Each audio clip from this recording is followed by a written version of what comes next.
이 시의 표제어가 성전보훈가라고 쓰여져 있습니다. 그런데 그 내용을 보면 성전보훈가라는 생각이 전혀 들지 않습니다. 그리고 이 시는 다윗이 지은 시이기 때문에 다윗이 살아있을 때는 성전을 짓지 않았죠. 시편 강의 첫 시간에 말씀을 드렸듯이 시편은 오랜 시간 동안 기록되어 있는 또 많은 시들을 모아서 포로기 이후에 편집하고 정리를 한 것입니다. 그래서 이미 오래전에 다윗이 쓴 시를 후대에 포로에서 돌아온 뒤에 성전을 재건한 후에 성전을 봉헌할 때 그때 다윗이 기록한 이 시를 불렀다고 보는 것이 합당합니다. 성전 봉헌도 두 경우를 생각해 볼 수 있는데 먼저는 수룹바벨 성전이 봉헌되었을 때로 보기도 하고 또 하나는 마카비가 이방인에게 유린당한 성전을 다시 수리하여서 재봉헌을 할 때 부른 노래로 추정을 하기도 합니다. 내용을 볼 때 이 시는 아주 절망적인 질병에 걸린 상황에서 고침을 받고 하나님의 은혜를 감사하며 지었을 것이라고 보고 있습니다. 또한 이 시의 내용이 히스기야가 병들어 죽게 되었다가 기적적으로 다시 살게 되었을 때 이 감사의 노래를 한 것과 아주 비슷한 내용입니다. 이사야서에 잘 나와 있습니다. 그 당시 유대인들이 포로로 잡혀갔을 때나 또 이방인으로부터 유린당한 상황에서 하나님의 은혜로 성전을 다시 짓게 되었던 것입니다. 이런 것들이 거의 죽음에 이르는 질병에 걸렸다가 다시 고침받은 상황과 비슷했기 때문에 이 시를 성전 봉헌을 위한 노래로 불렸을 것으로 추정을 할 수 있습니다. 그래서 오늘은 이 회복의 은총이라는 제목으로 말씀을 살펴보면서 우리의 삶에 회복을 주시는 그 하나님의 은혜에 대해서 살펴보고자 합니다. 첫째로 하나님은 절망 가운데서도 우리를 회복시키십니다. 3절 말씀입니다. 주님 수월에서 이 몸을 끌어올리셨고 무덤으로 내려간 사람들 가운데서 나를 회복시켜 주셨습니다. 1절에서 다윗은 자신을 수렁에서 건져주셨다고 말하고 있습니다. 그리고 방금 읽은 3절에서는 수월에서 끌어올리셨고 무덤에 내려간 사람들 가운데서 회복시키셨다고 말하고 있습니다.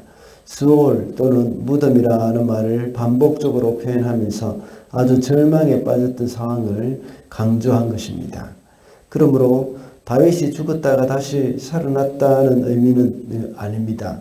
다윗이 무덤 속에 들어가 누워있는 것과 비슷하게 죽음 직전 상태까지 갔다는 것을 말한 것입니다.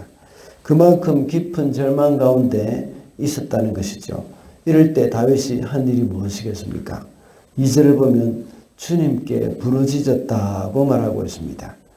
우리가 아무리 절망적인 상황 가운데 있다고 하더라도 낙심하지 않고 주님께 부르짖을 때에 주님이 건져주신다는 사실을 명심해야 하겠습니다.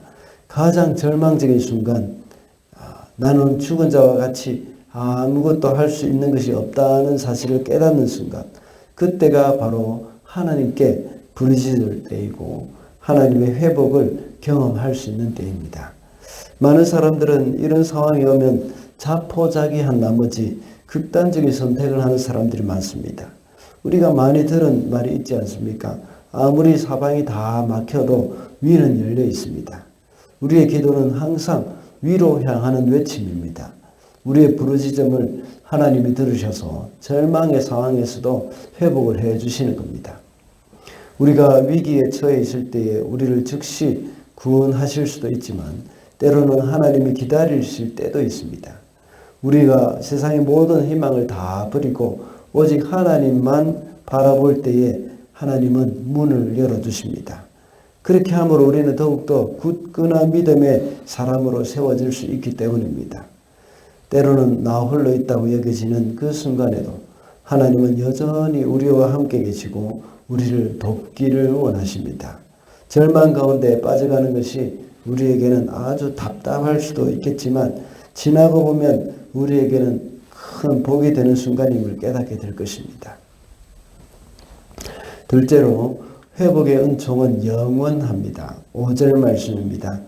주님의 진노는 잠깐이요 그의 은총은 영원하니 밤새도록 눈물을 흘려도 새벽이 오면 기쁨이 넘친다. 다윗은 이렇게 죽음의 절망에 이른 것은 하나님의 진노 때문이라고 생각했습니다. 그러나 다시 고침받고 회복되는 것은 영원한 하나님의 은총이라고 말하고 있습니다. 하나님이 다윗에게 이렇게 진노하신 이유는 무엇일까요? 6절의 말씀을 볼 때에 자신이 편히 있을 때에 교만했기 때문이라고 말하고 있습니다. 그렇지만 다윗을 향한 하나님의 진노는 영원하지 않으며 오히려 하나님의 회복의 은총은 영원하다고 말하고 있습니다. 이와 같이 하나님의 백성에게 임하시는 그 하나님의 모습은 두 가지입니다. 하나는 진노와 또 하나는 은총입니다. 그리고 그 기간도 아주 큰 대조를 이루고 있습니다. 그 백성을 향한 하나님의 진노는 잠깐이라고 나와 있습니다. 그리고 하나님의 은총은 영원입니다. 이와 비슷한 말씀이 또 있습니다. 하나님을 미워하는 자의 죄는 3, 4대까지 이렇게 하지만 하나님을 사랑하는 자에게는 은혜를 1000대까지 베풀겠다고 하셨습니다. 이 말씀은 하나님의 진노는 잠깐이지만 하나님의 은총은 영원하다는 그런 말과 같은 의미죠. 이것이 바로 하나님의 사랑입니다. 절망적인 상황이 때때로 우리에게 올 때 그것이 정말 끝이 없을 것 같은 그런 느낌이 들 수도 있습니다. 그러나 우리가 기억해야 할 것은 지나고 나면 그 절망적인 진노의 시간은 잠깐이라는 것을 깨닫게 됩니다. 그래서 찬양 중에도 이 또한 지나가리라 하는 그런 가사가 있지 않습니까?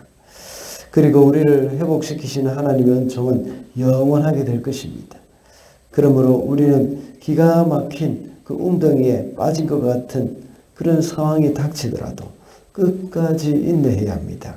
그 시간을 지나고 나면 영원하신 그 회복의 은총이 분명히 오고야 말 것이기 때문입니다. 마지막으로 성도는 회복의 은총을 내리신 하나님을 찬양해야 합니다. 11절과 12절입니다. 주님께서는 내 통곡을 기쁨의 춤으로 바꾸어 주셨습니다. 나에게서 슬픔의 상복을 벗기시고 기쁨의 나들이 옷을 갈아입히셨기에 내 영혼이 잠잠할 수 없어서 주님을 찬양하렵니다. 주 나의 하나님, 내가 영원토록 주님께 감사를 드리렵니다.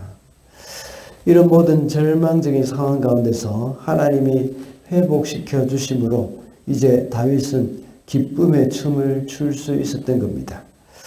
슬픔의 상복을 벗기시고 기쁨의 나들이 옷을 바꿔 입히셨다고 고백을 합니다.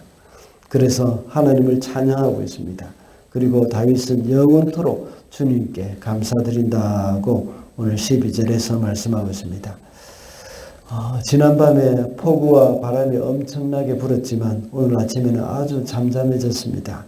조용하고 잠잠해진 아침이 우리에게는 감사한 마음이 듭니다. 칠흑같이 어두운 밤을 경험한 사람은 아침에 비치는 그 햇살의 그 고마움을 알 수 있습니다. 어두운 터널을 통과한 사람은 빛의 고마움을 알게 됩니다. 이와 같이 절망적인 고난을 경험한 사람은 회복의 기쁨이 얼마나 큰지를 깨닫게 됩니다. 그래서 회복시켜 주신 하나님의 은총을 찬양하는 것입니다. 우리는 너무나도 쉽게 잊어버리는 경향이 있습니다. 우리가 지난날 어떤 고난과 어려움을 겪었는지 쉽게 잊어버리는 경향이 있습니다. 그러다 보니 우리를 회복시켜 주신 그 하나님의 은총도 잊어버리는 경우가 있습니다. 그러니 찬양과 감사가 식어지죠. 우리에게 향하신 하나님의 놀라우신 은총을 우리는 기억을 해야 합니다. 그렇게 할 때 우리는 감사가 터져 나오기 마련입니다. 우리가 해마다 감사주일이 있는 것은 어떻게 보면 큰 복입니다. 정신없이 살다 보면 감사를 잊을 때가 많습니다. 그러나 이런 절기를 통해서 하나님이 우리에게 행하신 일을 되새겨보는 기회가 될 수가 있습니다. 그와 함께 죄 가운데 있을 때에 그 저주스러운 삶이 얼마나 끔찍한가를 기억하면서 우리를 구원하신 주님의 은총을 노래할 수 있게 됩니다. 말씀을 맺겠습니다. 오늘은 회복의 은총이라는 제목으로 말씀을 살펴봤습니다. 하나님은 절망 가운데서도 우리를 회복시키시는 분이라고 했습니다. 그리고 주님의 그 회복의 은총은 영원하며 우리는 회복의 은총을 내리신 하나님을 찬양해야 한다고 했습니다. 오늘도 우리를 회복시키시는 주님께 감사하며 살아가는 저와 여러분이 되시기를 바랍니다.